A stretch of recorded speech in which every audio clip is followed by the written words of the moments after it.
مسیح میں آپ کی سلامتی ہو۔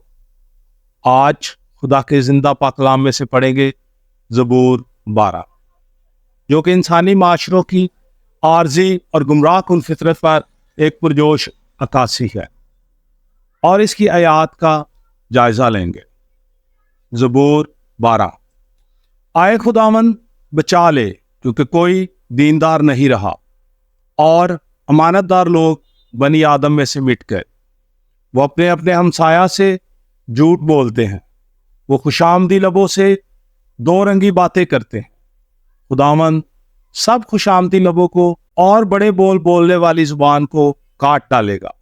وہ کہتے ہیں، ہم اپنی زبان سے جیتیں گے، ہمارے ہونٹ ہمارے ہی ہیں، ہمارا مالک کون ہے؟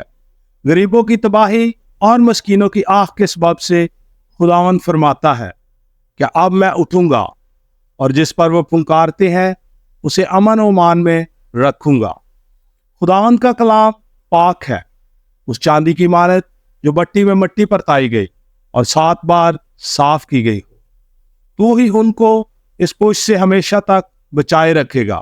جب بنی آدم میں فاجی پن کی قدر ہوتی ہے تو شریر ہر طرف چلتے پھرتے ہیں۔ خداوند کے پاک کلام کا پڑھا اور سنا جانا ہم سب کے لیے باعث برکت۔ زبور کا آغاز خدا کی مداخلت کی درخواست سے ہوتا ہے۔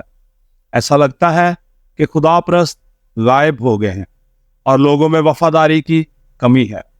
زبور نویس نے افسوس کا اظہار کیا ہے کہ ہر کوئی اپنے پڑوسیوں سے جھوٹ بولتا ہے، ہونٹوں پر خوشامد ہے اور دلوں میں فریب۔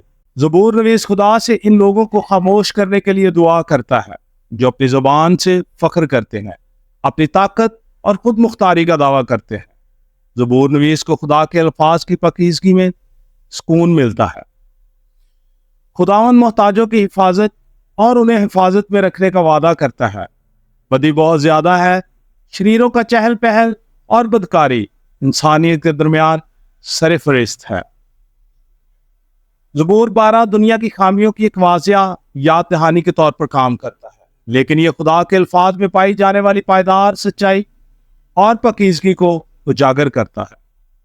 خداوند آپ کو، آپ کے گھرانہ کو اور آپ کے کاروبار کو برکت دے۔ آمین۔